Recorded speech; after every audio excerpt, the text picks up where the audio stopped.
in the air. Tupolovs, two different types of Tupolovs. The MiGs will go up, and there are 50 new Shaheeds flying over. It's going to be a very, very hot night and morning for Ukraine. I'll keep watching it as long as we're live here. So let's take it now a little step further, because then we're going to blow the whole volcano up in just a minute, Dylan. Going to blow the whole volcano up.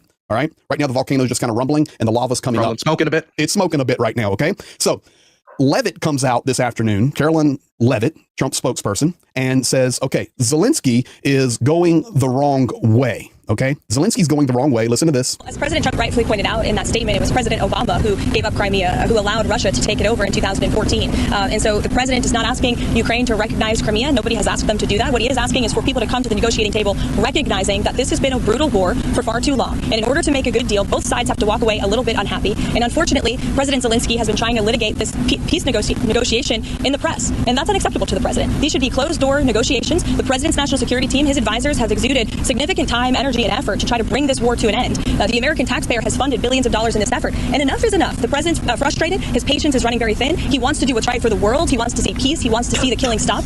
But you need both sides of the war willing to do that. And unfortunately, President Zelensky seems to be moving in the wrong direction. Okay, so I'll pull out three things there. Zelensky moving in the wrong direction. And we're not asking Ukraine not to recognize Crimea. Nothing about that. That's on Obama. Additionally, we really need both sides to be able to give up stuff. And that's what you were speaking about.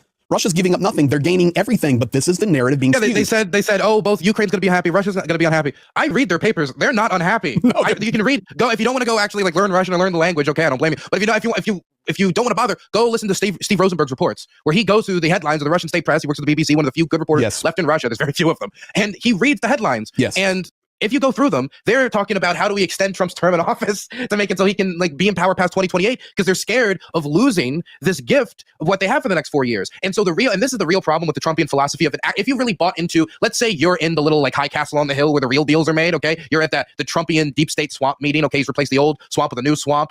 If you're in that meeting and you're talking about, okay, the swamp's been replaced with the cesspool. The swamp's been replaced with this. I do like that. If you're in that meeting, you say, okay, we're going to normalize with the Russians. It's not going to work. The Russians don't trust America. They're not going to trust America. Not in this century, not in this decade, not anywhere near now. And the reason why is because people like me and people like Greg and a whole other party that does not and will not and has not changed their perspective on the Russians at all since the Russian invasion of Ukraine, if anything, have been hardened because they see the Russians not only interfering in Europe's affairs, which is interfering in NATO's affairs, which is interfering in America's affairs, and they see the brutality of it. Democrats tend to be a little bit more bleeding heart. But on top of all of it, the Russians have interfered in American internal politics by trying to pump up Black Lives Matter and Blue Lives Matter protests right next to each other to start fights and friction in our country, by trying to increase partisanship, by trying to increase the amount of disinformation, and to favor the candidates that push forward their agenda. And if you're an American who cares about their country and doesn't think that the Kremlin should be deciding who the next president of the United States is, or should be, putting, big time American media commentators on their payroll, like Tim Pool, Benny Johnson, Lawrence Southern, all these people, then you're going to be angry about it. You're going to be pissed off about it. And so they're always going to be uncertain about our intentions.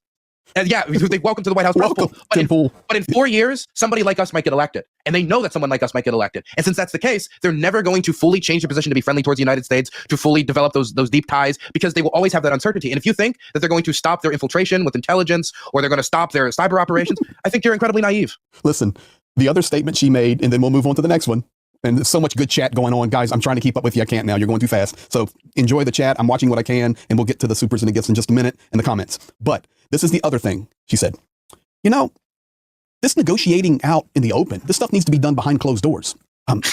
Isn't it Donald Trump that spews nonstop every idea and thought publicly on social media? I mean, there's nothing behind closed doors. Our own national security, we just add people to message groups and we just do what we want to do. But we blame Ukraine for, hey, you need to be negotiating this stuff in private. That's the pot calling the kettle black, sir.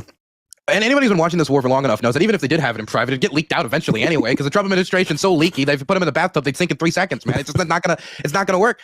But there's a few other things on this I just wanted to point out. Go, man. Like when Trump talked about 3 years from now, what's gonna happen in 3 years? We saw the Wagner coup. We don't know how drone production is gonna be different. We see how the Russians are burning through the Soviet era armored reserves fast. Nobody is going to get on a little scooter and jostle around the front, getting stuck in every dirt pile unless you absolutely have to, especially when you're already having to pay what type of crazy $3,000, $4,000 a month to get these 50-year-old men, which is the average age of the Russian volunteer at this point, 50-year-old men to the front line. You wouldn't be doing any of these things unless you had to. And so it's one thing to say that Ukraine's smaller than Russia, they have less manpower